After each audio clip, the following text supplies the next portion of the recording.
SST girls high school टेमिडिया गुंडगा प्रधान शिक्षयित्री सहकारी शिक्षक शिक्षयित्री एवं अन्यान्य कर्मचारी तथा विभिन्न विद्यालय आसिथिबा श्रद्धेय छात्र छात्री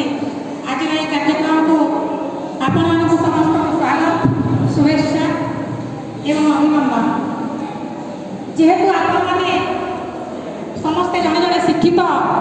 तो ए मंचर मुख्य अतिथि भाव में जोड़ देगी जहाँ भी होगा कहीं किसी कहर अच्छे आम जो निम्न ओडिशा कथा कहूँ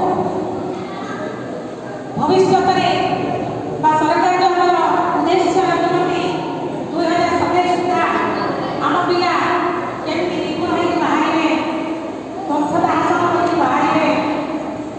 जो आम मौलिक स्वास्थ्य संख्या ज्ञान अच्छी ताकू केमती अग्राधिकार भित्तिरे ये सरकार को अनुरोध करे तो यही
ଯଦି ଆମେ ଆମର सफल